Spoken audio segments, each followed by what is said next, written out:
Well, welcome to the first episode of our co-hosted Beyond the Text podcast with me, Samuel Woodall.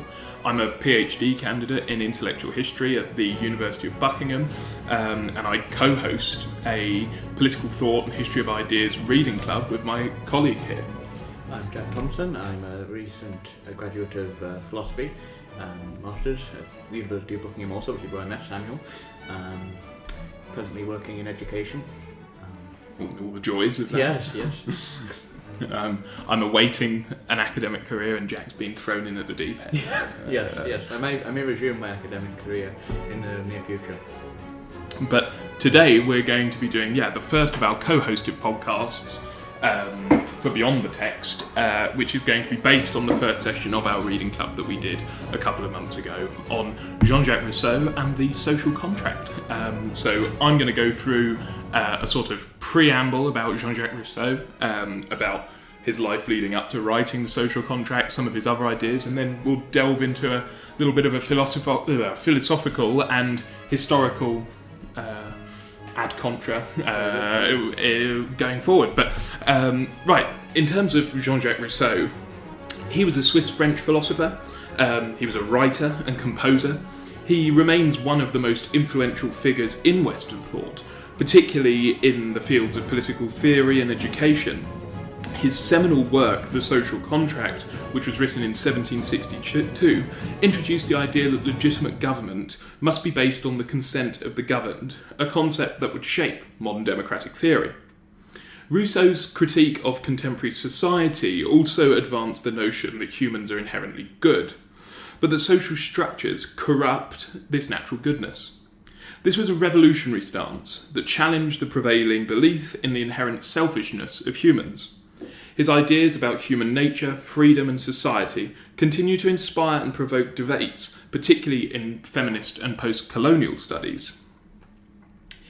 Rousseau wrote the first text of his life, which was the Discourse on the Arts and Sciences, which was in response to an essay submission at Dijon University, which was on the manners and morals of our times and whether they'd contributed to the benefit or the decline of the modernising 18th century society in which he was living.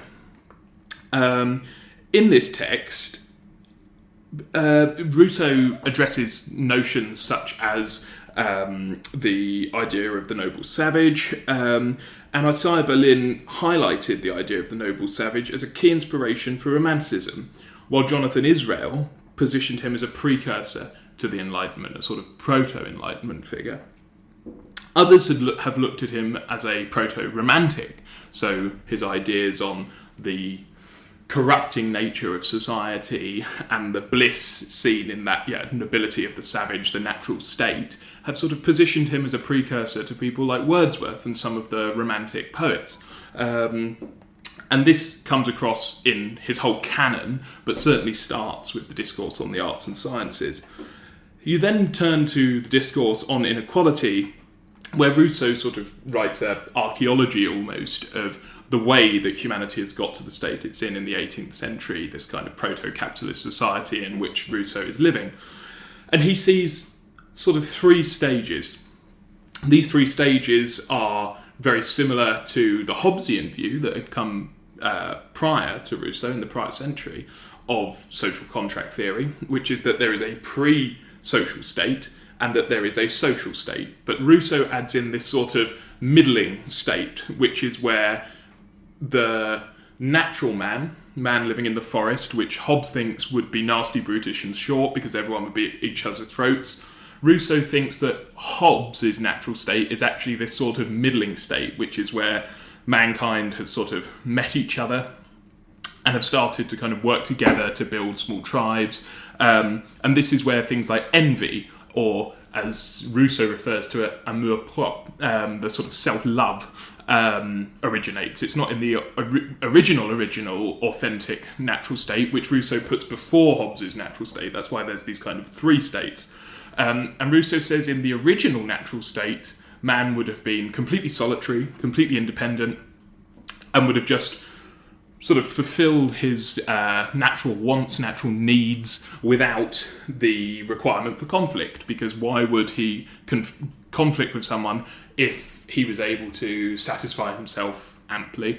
And if he did interact with someone else, it would probably be to help them or to at least sort of not engage with them with any animosity, which I think is a point at which Jack and I probably differ over an interpretation of Rousseau and how realistic it is. But in this way, Rousseau creates this kind of state of nature, which is very, very different to Thomas Hobbes. And we should probably at some point do an episode on Hobbes to precursor this, but belatedly. But it's very, very different to Hobbes. It's more in a vein of sort of John Locke, who also is a social contract theorist in between Hobbes and Rousseau, who says that there's sort of a blank slate, that no one would be sort of nasty or good, that they would kind of just come into the world and try and work things out for themselves in a social contract, and that it would be a kind of necessity to create society.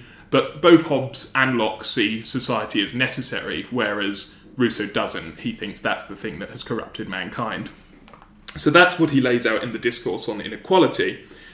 What Jack and I have been focusing on for the Reading Club and for this podcast is Book 4 of the Social Contract, which delves into the complexities of the general will, the role of the sovereign, and the delicate balance between the individual freedom and collective authority within the state.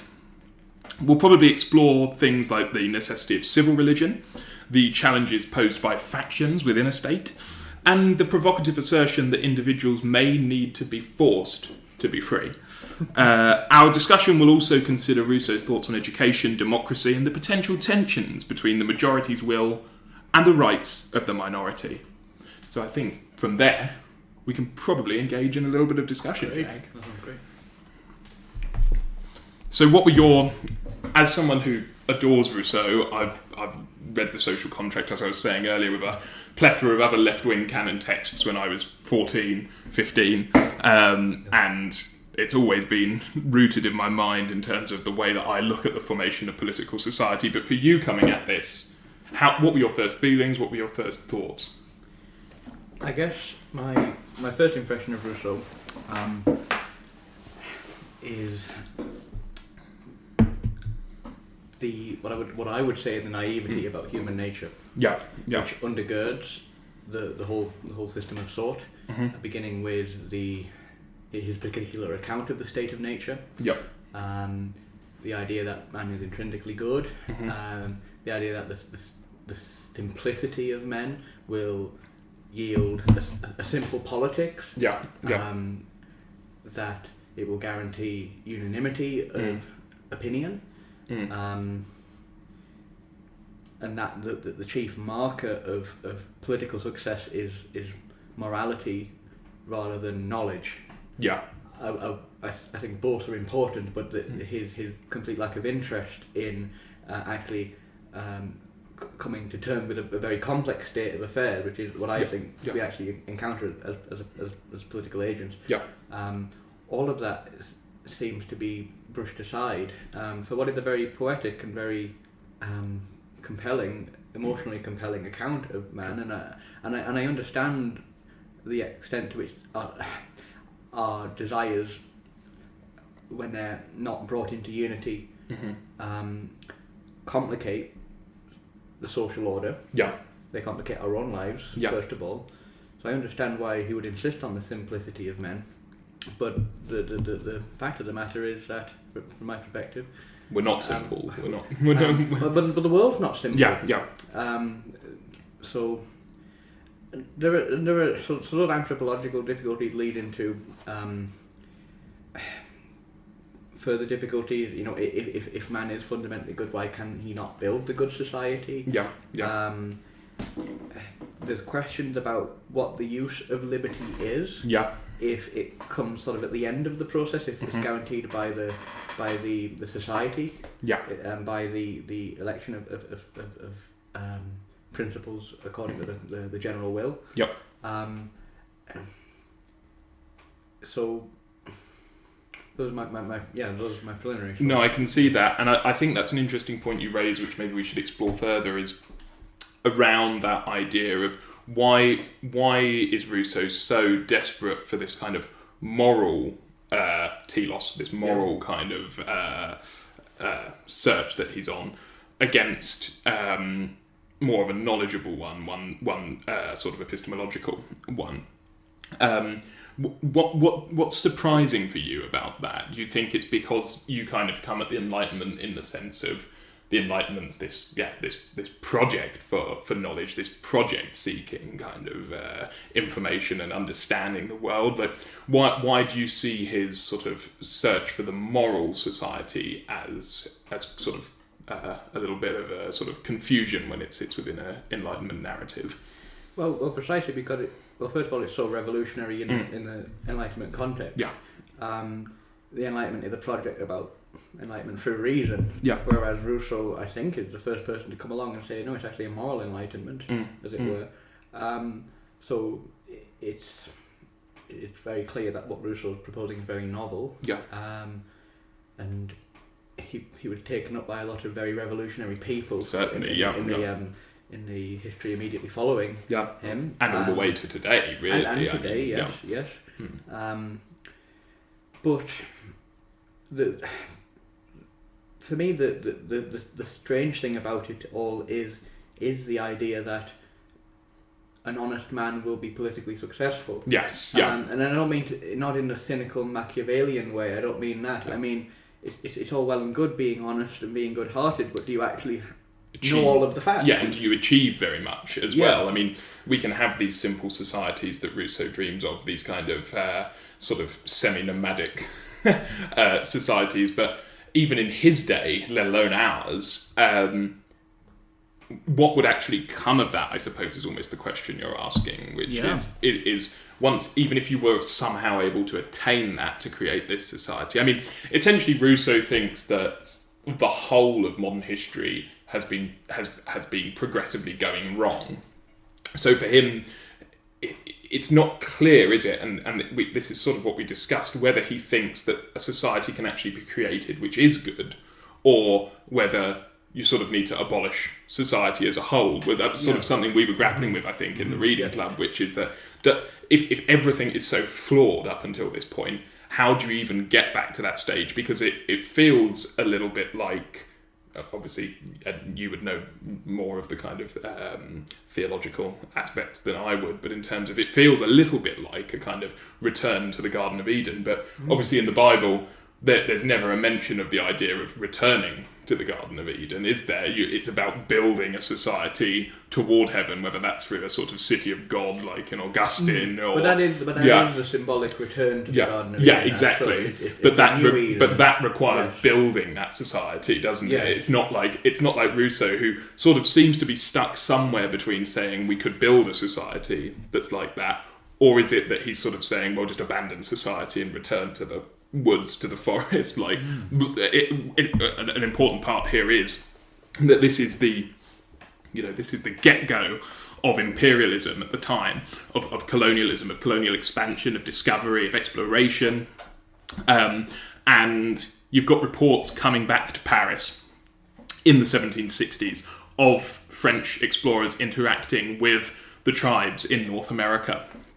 So there is a part of Rousseau that could be thinking, actually abandon this society, and if they're living their lives in the modern world as they have been for centuries, why can't we return to a life like they are? Or is he saying we need to bring this in and create a general will for society that emulates aspects of the state of nature within society? What was that last question? How is he trying to turn this into a political project if he's not just abandoning society and saying let's return to the forest?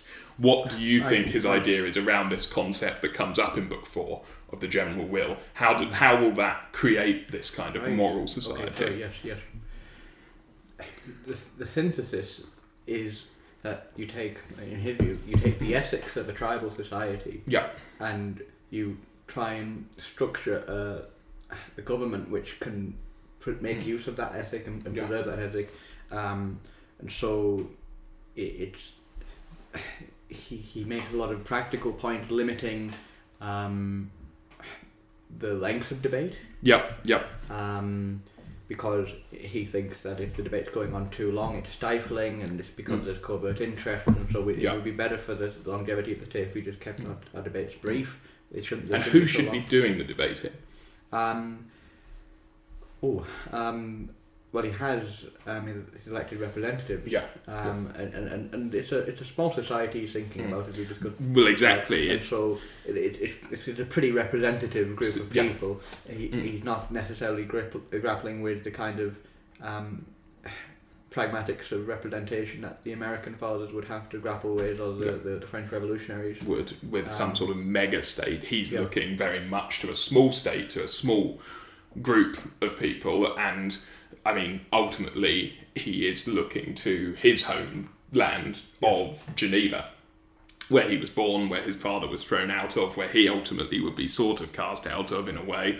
And he's looking to that virtuous clergy of the kind of Calvinist Geneva as the idea that you have a small, very small state like that, where, as you say, you don't need to kind of abstract the democratic process too much from the individuals. Obviously, these are certain individuals. It's certainly not the whole sort of plebiscite. It's a certain group of individuals, but at the same time, it needs to be as close to those members of the society to be able to deliberate those political ideas, rather than abstracting it too far away, and certainly not within a mammoth state, because, as you say, at that point, deliberation takes too long, coveted interests, and the whole process just breaks down. So the idea that Rousseau's picked up by French revolutionaries, that it can somehow apply to this massive state, would have been completely abhorrent to him.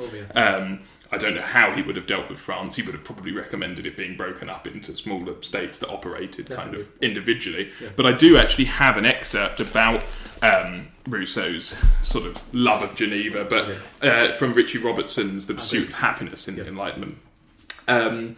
Throughout the social contract, however, Rousseau has evoked an alternative that since he finds an approach to it in modern Switzerland, may not be wholly utopian.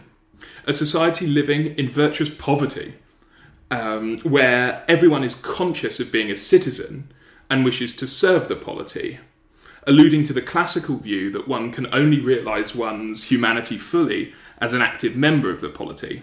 Rousseau declares, "In politics as in ethics, not to do good is a great evil, and every useless citizen may be looked upon as a pernicious man." Wow, okay. Which is quite strong, isn't it? I mean... Right. But he said that in our chapter that we read, he makes a point that man is for the state is not for man. There's different ways of sort of using your vote, as it were, and you can sort of sell out your vote for share it for particular interests. So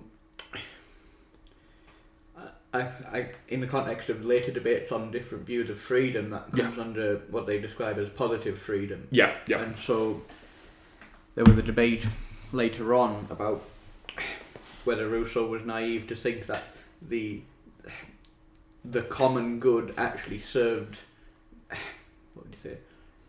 the interest of individual freedoms. But I guess for Rousseau that's not a question, because your only objective is to think about the common good, and you do sort of sacrifice yourself. Which again comes back to this what you were raising about kind of this obsession with morality over knowledge, and I mean, I think one of the questions it raises is, well, if everyone is good and thinking about the state, well, why aren't states good then? Where does the flaw lie? Well, I don't think he has a great answer to that.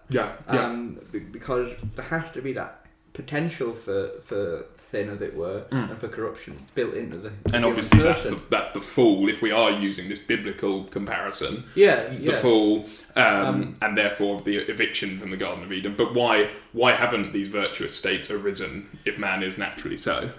Well, he tries to describe a kind of fall which is to do with the development of society, but it seems somewhat arbitrary. I don't fully understand, reading Rousseau, at what point the community grows and then becomes a a society that is inimical to the good, Yeah. the common good. So for me, the answer is to recognise that actually the cut-off point would be arbitrary, because the possibility for corruption and for the incursion of self-interest and for all kinds of vices which are socially disruptive and intrinsically degrading emerge in the most basic relationship between one man and another. Exactly, yeah. I mean, in the discourse on inequality, it's simply someone having slightly stronger muscles, or someone who has a nicer mud hut or something, or someone who can go and hunt, for example. He talks about, that someone may be told to go and hunt, and then someone else is back at home building, and at that point someone thinks, oh, well, actually I'd prefer to be the one hunting, because if I was hunting I might be able to keep a little bit more of the nicer meat for myself, or I might be able to build a better mud hut for me. So many opportunities for envy and resentment, and pride and lust and gluttony. In the most basic society, so there's no reason why there should be some degree of social organisation which suddenly introduces all these vices. They were there from the start. Now, and also, what's more, perhaps the creation of certain social institutions might benefit us, might regulate us. Perhaps they may also cause problems for liberty, but this is something we have to straighten out. But he's very black and white on this, and I don't see a foundation for it. And ultimately, it's why he cannot explain why we can't build a good society. No, exactly. Perhaps he writes optimistically. I mean, he put a plan of action in place. So I mean, and could you go through that as the kind of philosopher? And obviously, we had a classicist with us when we were going through this. But the sort of structuring, the way you read the structuring of that state, how would it work in a kind of process, would you say? Goodness, dead to my memory. Well, it was all very Roman, wasn't it? It was very Roman. He cited the Romans extensively. You had a sovereign. You had the body representatives, elected representatives. There was the public censure, which was very interesting. You had, who else? It wasn't clear who the executive would be, was it? In terms of how it was sort of an emergency executive in a way. That's right. Yeah, who could be called in, sort of like a prince. Right. So I think the idea, the basic idea is, there should be a finite set of laws. Because it's a simple state, because we're simple men. If we do need a new law, it should be a law that's universally recognised. And that just means a majority vote. So that vote goes if you're on the wrong side. Possibly why Rousseau was endearing to Kant, because of this kind of like universalising approach, I think. Basically, yes. Rousseau prefigured that. True. So that should run smoothly. But if there is a situation where that there's a stalemate there, they're going to call in this executive, and he's going to take power for no more than 6 months, Rousseau specifies. And then return to his model for that in Rome as return to his plough afterwards. Now, our classicist friend Alex, he mentioned that, reminded us that the executives who were chosen did not necessarily stay within the finite time. And I mean, within the historical context, we also know that most don't. Most Caesar figures who come about in revolutionary societies do not stay for a finite amount of time. No, they do not. No. I mean, amazingly, George Washington does, because he had the opportunity to become an American king. He's exceptional. But Rousseau would have been well aware that someone like Cromwell had... Well, he talked about Cromwell in the... And had not relieved his power, and had tried to create a dynasty by passing it on to his son. And obviously in France, it will ultimately result in Napoleon and that sort of dynasty. So these Caesar figures do not return to their plough. They're pushing the plough far away and saying, I quite like it here in the palace. Which I think is probably why he, I would say subconsciously, chooses 6 months. I mean, he he's aware that this is a possibility, but he does just believe that in the well-ordered society, a morally ordered society, people will just renounce that ability. Yeah. So ultimately, his society is a moral project, which is and there was this whole thing about also, which again just adds into the kind of like, it's very sort of cute in a way, but it's sort of like he doesn't understand why someone would want to have it for longer. It's sort of like it's like because if you were being sort of greedy and vain, that would mean that society was greedy and vain, and you would therefore be working sort of to make society ill, almost, or you'd be kind of corrupting it. And there's no way that you would want society to be corrupt and vain, so you wouldn't do it. Right. It's like, oh yes, no, that's how everyone thinks, Jean-Jacques. Yeah. Goodness, yeah. So that's obviously wrong. I mean, I suppose, but I probably believe that is genuine on his part. Yeah. But it's a shame, really. Yeah. And he is a romantic. He does think, obviously, very positively about these things, and he thinks that if you bring these virtuous ideas into the state, that through education, through re-education, which sounds a bit Stalinist, but that people will become these virtuous citizens. And actually, I have another excerpt from Norman Hampson's Enlightenment, where he talks about Rousseau's pre-romanticism. So it is impossible in a general survey of this kind even to try to convey the scope and brilliance of what is sometimes referred to as pre-romanticism or proto-romanticism. Feeling is individual, and each of the writers with whom we are now concerned was intensively aware of his own individuality. As he himself would have been the first to agree, Rousseau demands a place of his own. There is something absurd about any attempt to imprison within a trend the man whose autobiography begins, "I feel my own heart, and I know men. I am differently made from any of those I have seen. I dare to believe that I am different from any man who exists. If I am no better, at least I am not the same." Wow. So you're dealing with a certain ego here when you have to come at Rousseau's philosophy, aren't you? Very much. Wow, that's extraordinary. That reminds me of Nietzsche's line, "I am no man, I am dynamite." Yeah, exactly. At the end of Beyond Good and Evil, I think. Yeah, or something. yeah. Anyway, returning to the constitution of his state, there was one more very interesting structure. Not a structure. He tries to keep this one quite informal. It's the public censure. Oh yes. So this gets back to the idea that this project is a moral one. That is very much dependent on keeping the citizens well formed and simple.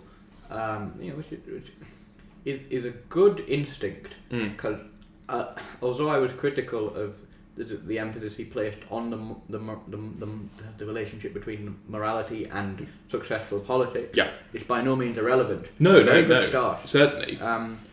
So the public censure, he says, is there to almost vet the laws, as it were, and to give a good sort of framing to the voting process and keep it reined in. Yeah. But he qualifies, law cannot be derived from public censure, because then that would be to admit that law was a matter of opinion. Yeah. Now, I find that very interesting, because my understanding of Rousseau's sort of philosophy of the state, I'm getting this from some later readers. Hayek makes a mention of this. Hayek talks about this transformation that happened beginning with, I think, Descartes, but particularly Thomas Hobbes, that you go from thinking that the law is prior to authority, to thinking that authority is prior to law. So law derives from authority, and then the question is, well, who's the authority? Hayek's very critical of this. It's a very modern idea, and Rousseau, I think Rousseau buys into that. Yes, That's sort of what this a positive freedom would presuppose, I think. Because the project of the state is this unconditional good. So there's something in the authority of a state that is unconditionally good. And then the laws by some inner logic, the moral Must, logic, yeah. follow from that. So the problem is there's something arbitrary about authority of state. Yeah.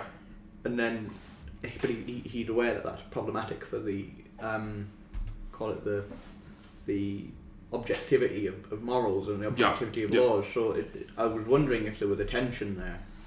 I think it's an issue in terms of whether the state is the arbiter of the moral law as well, because this is something that we discussed, the kind of divide between contractarians and contractualists, if you remember when we were discussing that, in terms of those who believe that there's already a preset ethical code around which the state the state needs to be the state needs to appropriate that ethical code that's external, that's pre-existing, that's a priori. It's natural law. Exactly. And has to be based on, versus the contractarians who are usually kind of the more brutal ones, the ones who think everything's shockingly terrible and what we need to do is establish law, and then create ethics out of that. Hobbes Hobbes is a bit different. He's quite an eccentric of his time, isn't he?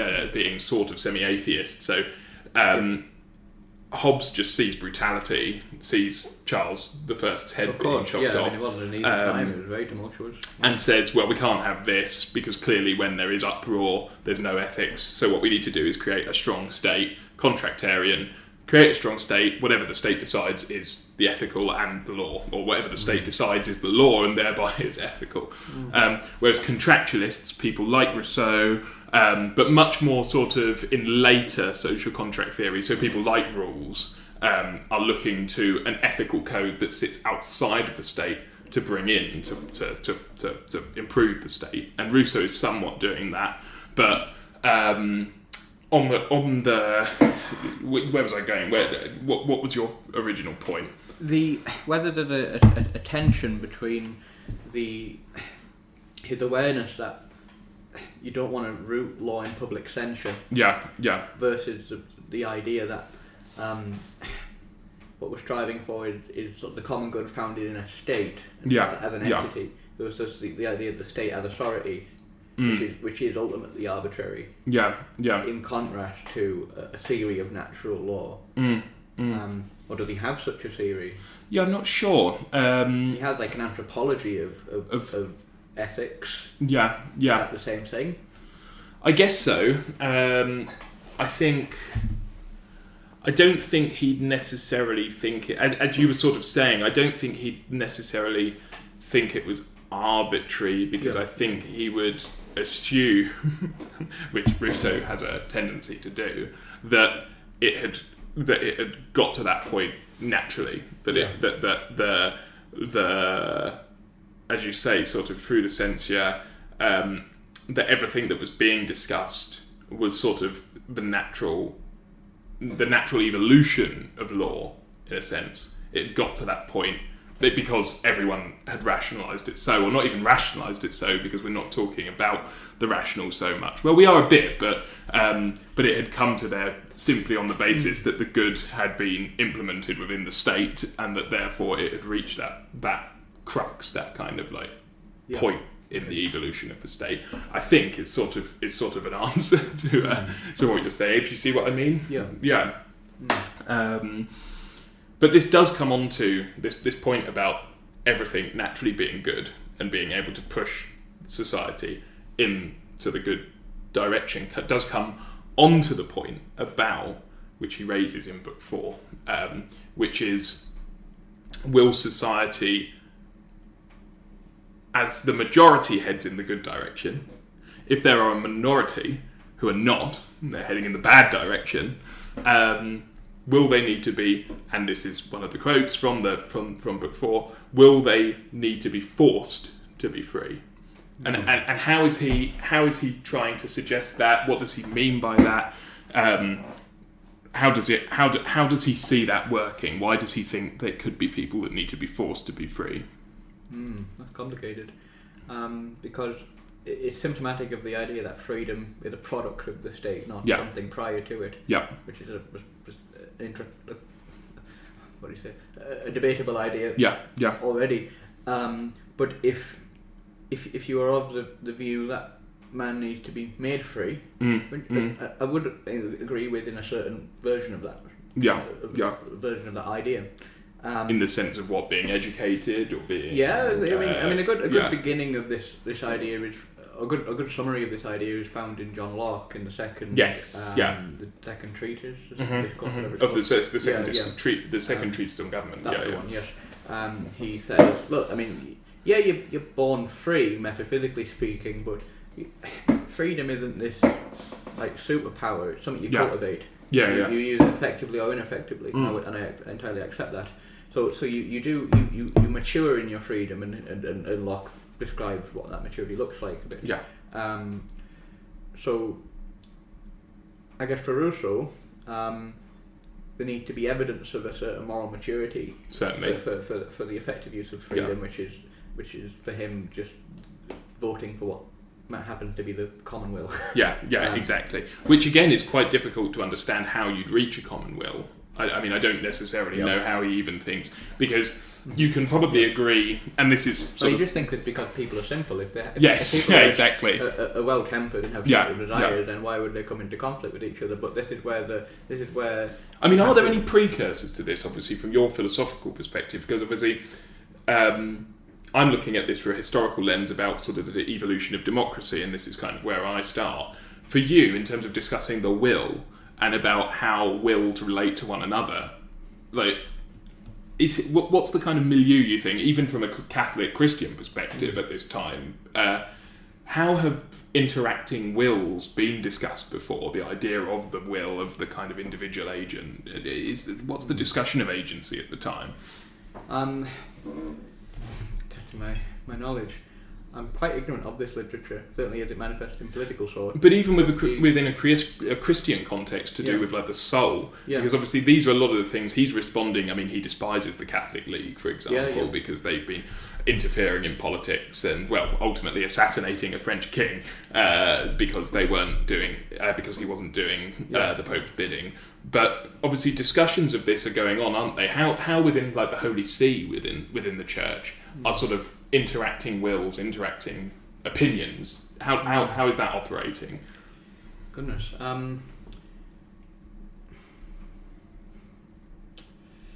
I'm only doing this because I know that Jack's going to give a great answer in a moment with a great lot of analysis of Catholic theology, so I'm bracing myself. Well, maybe we should start with the Catholic view of the will. I mean, it's similar to what I described. I mean, you get the fragments of that, or the shadow of that in Locke's writing. It's sort of overshadows most of the libertarian writers and conservative writers. The will is something innate. It's the evidence of freedom, but it's something that is not solely corrupt as it is in Calvinism and Lutheran sort. Certain Lutheran sort. It is something that is wounded. It's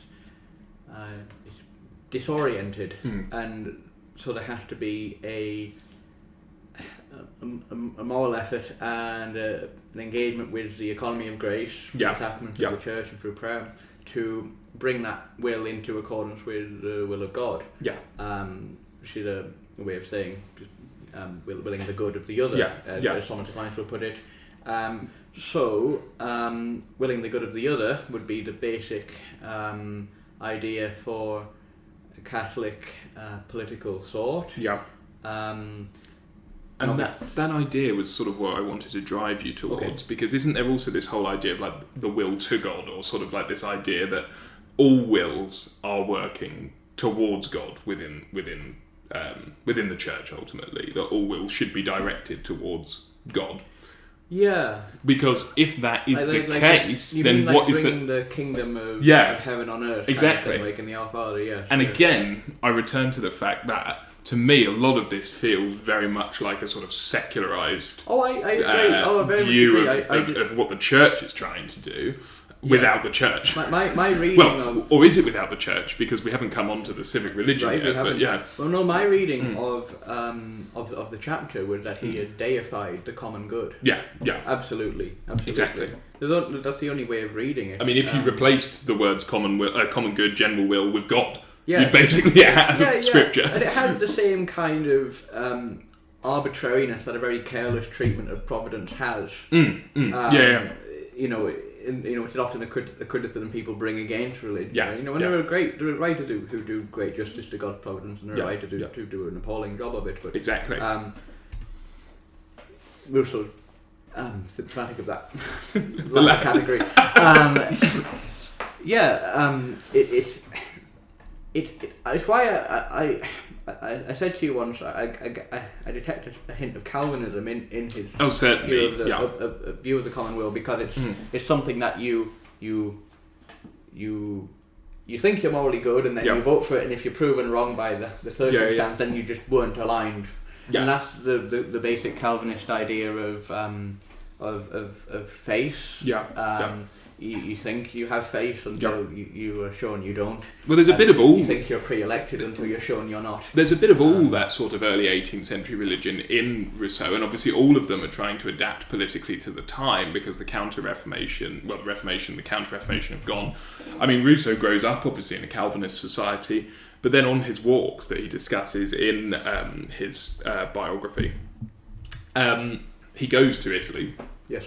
And he stays within this kind of lodge place, but to be able to become a member of this sort of lodge, I can't remember exactly what it was, whether it is actually I can't remember whether it's a overtly religious community that he joins, or whether it's simply that to even be part of this community at all, he has to convert.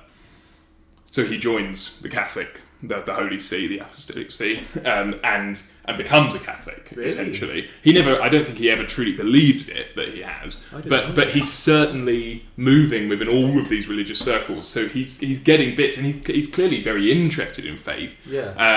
So I do see that, and obviously coming to the idea of a civic religion, that's one of the things he uses to try and answer some of the questions that we have posed, which is that if you create a civic religion, so you don't have a god, but you create this kind of ethical code, which would be very similar, I would guess, to scripture, to Christian scripture, because most of what he's trying to put across is to do with virtue, to do with creating the good man, and trying to emulate that within the state. These are all ideas that we're familiar with, from Augustine to St. Thomas Aquinas. I mean, Aquinas is certainly doing a similar thing as well in the Summa Theologica.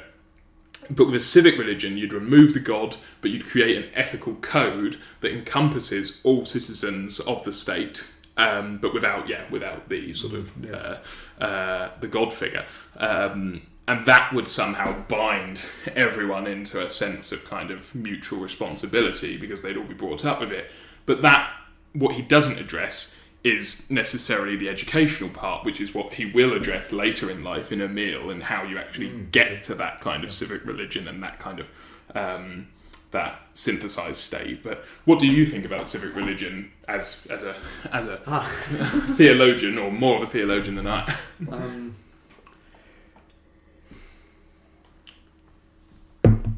Well, so he gives us three options in that part of the chapter, and I forget how precisely he distinguishes them. There's an interior religion, a civil religion, and then like an organised religion. Right. So, and his criticism of... He has two criticisms of organised religion. First, that it's... he doesn't think it's what the gospel indicates, which is trivially false. Second, that it introduces a division in the human person, because he doesn't... And it's actually a criticism he has to render also of the purely interior religion. Because he doesn't see a way of reconciling the interior life, or the spiritual life, and all the obligations of the concrete existent church, Yes, and the Pope, with obliging the sovereign. Yeah, he thinks that state and religion diverge in what they ask of men. They need to be reunited. Yeah, the two swords. So the civic religion was supposed to address this. Yeah. And so what happens is you deify the law, deify the civil law. That's all you do. And then the two swords are united once again. The swords of the secular and the temporal and the spiritual. Exactly. Yeah. Now I think there are. It's a. He's not fully convinced by that solution. No. And neither am I. But so there we are. Look, there are so many dangers of deifying politics.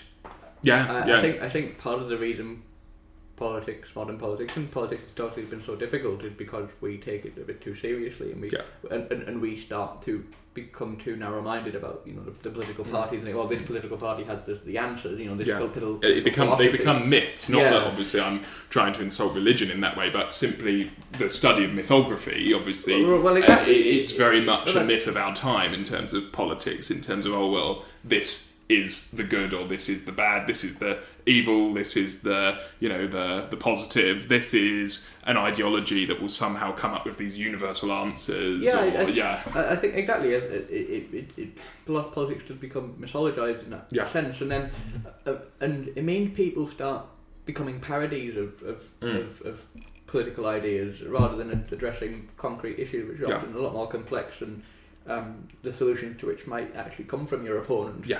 More prudence and more pragmatism to be able to. And so, and then what happens also is as times move on and as new issues arise, you'll keep resorting to old solutions, right? As though they're still relevant. And so I very much like Edmund Burke for the reason that his conservatism wouldn't be recognised by anyone today as conservatism. It's so different. It's the basic idea of that conservatism is that conservatism is to change well. It's to change as and when needed. To change prudently. And there's examples in tradition for how that might be done. So it's change within the framework of the law. And so are you saying that the initial kind of jumping off point for the deification of politics is Rousseau and this idea of reintroducing the spiritual into the temporal realm? Well, he would.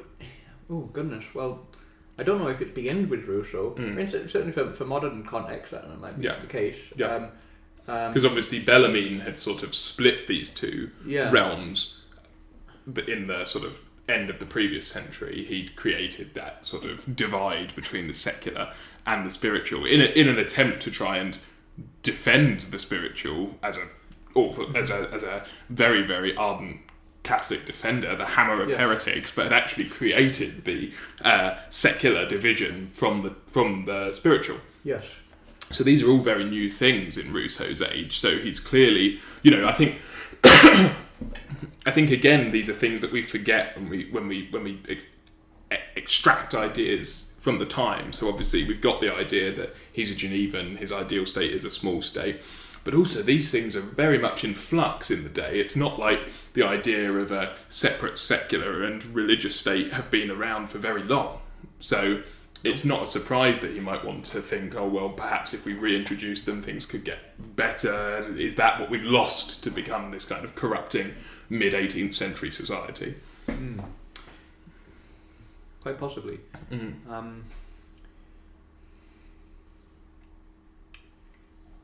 We've lost the separation of the states.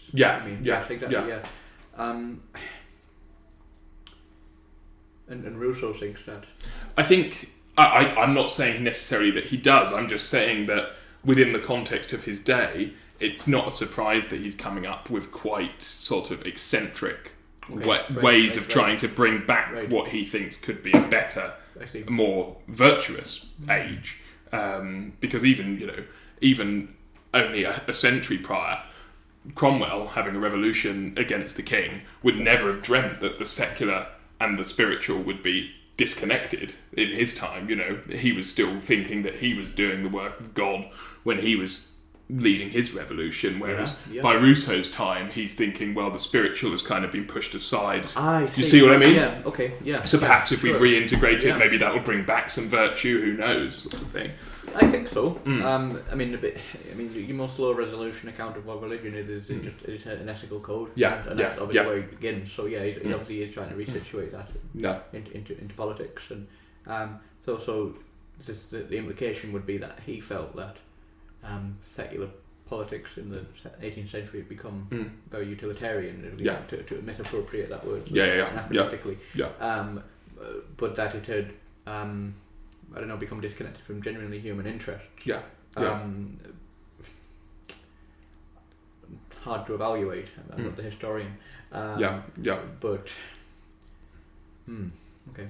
And I think we can certainly see the lack of spiritualism in the quest of those who appropriated Rousseau's ideas in the French Revolution, the lack of any idea of kind of, the ethical, and simply trying to say that there's a kind of mechanistic sort of Enlightenment view of the world that actually, they essentially take some of Rousseau's ideas, the general will, these kind of things, but perhaps fail to reintroduce a proper sort of spiritual, ethical element to consider everyone as a common brother. So obviously the criticism always is that Rousseau kind of leads to the guillotine by saying about being forced to be free, and is that how Robespierre becomes up with his kind of like, you have to break a few bad eggs to make an omelette and that sort of side of things. But perhaps it was that lack of kind of reintegrating the spiritual, reintegrating the sort of ethical side of religion that led to this kind of much more mechanistic interpretation of Rousseau at the time of the French Revolution, which has scarred his legacy so much, and lots of other dictatorships of even the 20th century. You have writers who say that it starts with Rousseau, this kind of counter-Enlightenment figure that leads up to the gates of Auschwitz and the Stalinist purges, which I don't think is fair at all. I think it's anachronism, and you can't read impressive. back to some eccentric Swiss Frenchman who's wandering around enjoying being spanked by his nanny, and obviously he wouldn't condone such things if he could see the way that would play out. No. So. Yeah. But do we have any closing remarks? Was there anything else that we mentioned in the talk that could be of note that we haven't covered? Nothing comes to mind. I don't think so. I think one thing I will end with, because I don't want to end with Rousseau being spanked by his nanny, so I don't want to leave that there. Ultimately, Rousseau's ideal states fail. If you look at what comes next after Rousseau's death, small states are enveloped by bigger states. The idea that you can have these kind of virtuous societies that are kind of anti-imperial kind of expansion and anti sort of this kind of despotic regime, ultimately they fail. There are obviously iterations of them, in Switzerland and the Confederation, but even that becomes a confederation because it needs to survive. And ultimately, Geneva is invaded by Napoleon, and all of these things happen. Small states, in Italy, have to conglomerate and join together to survive. Small states do not do well. So Rousseau's ideas about the idea that a small state being virtuous will function well on the international stage ultimately doesn't work. It's a nice idea. I think Rousseau sort of thinks that small states might be able to offer something to bigger states, like they might have, because they're virtuous, they might function really, really well, so have really good niches, like artisanal kind of ideas, so like Swiss watchmakers or whatever, they might be really unique, and therefore a big state wouldn't need to invade them. But ultimately, most of the time they do, and that's the start of the kind of imperialist wars that will rage up until the First World War. That it's all constant expansion. Also, just to go over some of the sort of 1980s contributions to analysing Rousseau, there is a difficulty about who he actually considers to be a citizen. So we've already mentioned that it's certainly not the plebiscite, certainly not the whole of society. It's certainly a sort of educated aristocratic rung of society, and certainly not women. No. He really has an issue with women, both on a personal and political level.